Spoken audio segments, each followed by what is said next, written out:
श्री स्वामी समर्थ मंडळी. मराठीमध्ये अनेक चित्रपट आले आणि गेले, पण काही चित्रपट असे असतात जे लोकांच्या मनात कायमचे घर करून जातात. देऊळ बंद हा त्यापैकीच एक चित्रपट. या चित्रपटाने लोकांना फक्त मनोरंजन दिलं नाही, तर देवावरचा विश्वास अजून मजबूत केला. कारण हा चित्रपट मनाला थेट स्पर्श करतो आणि स्वामींवरची श्रद्धा अजून वाढवतो. या चित्रपटाची कथा अशा एका नास्तिक व्यक्तीभोवती फिरते, ज्याच्या आयुष्यात अनेक अडचणी असतात. मनात प्रश्न, जीवनात संघर्ष आणि सर्व काही संपल्यासारखी परिस्थिती निर्माण होते. पण अचानक त्याच्या आयुष्यात काही अशा घटना घडायला लागतात ज्या दिसायला सर्वसामान्य असतात, पण त्याचे कोडे मूवीच्या शेवटी सुटणार असतात आणि त्यामुळे स्वामींवरचा विश्वास अजूनच बळकट होत जातो. मंडळी, आजच्या काळात लोकांकडे पैसा आहे, मोठी घरं आहेत, मोठमोठ्या गाड्या आहेत, पण मनशांती नाही. आणि म्हणूनच देऊळ बंद सारखे चित्रपट लोकांना पुन्हा देवाजवळ घेऊन जातात.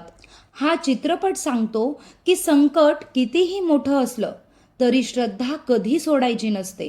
कारण जेव्हा माणूस पूर्णपणे तुटतो तेव्हा देव त्याचा हात धरून ठेवतो.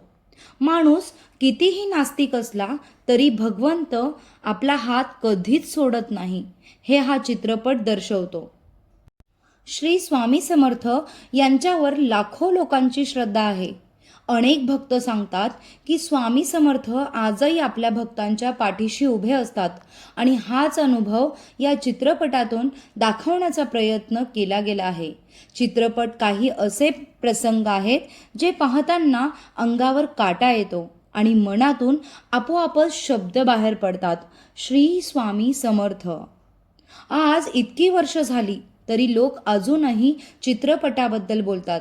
कारण या चित्रपटात वल्गॅरिटी नाही, उगाचच दिखावा नाही, आहे फक्त भावना, श्रद्धा आणि मनाला स्पर्श करणाऱ्या कथा. आजच्या काळात असे चित्रपट खूप कमी बनतात. मित्रांनो, जर तुम्ही अजूनही देऊळ बंद हा चित्रपट पाहिला नसेल तर नक्की एकदा बघाच. कारण हा फक्त चित्रपट नाही तर श्रद्धेचा अनुभव आहे. मंडळी, लवकरच सिनेमागृहात देऊळ बंद 2 हा मूवी येत आहे, तर बघायला विसरू नका. चॅनलला लाईक करा, शेअर करा, सबस्क्राईब करा. स्वामी तुमच्या सर्व चांगल्या इच्छा पूर्ण करोत, ही स्वामींचरणी प्रार्थना. श्री स्वामी समर्थ.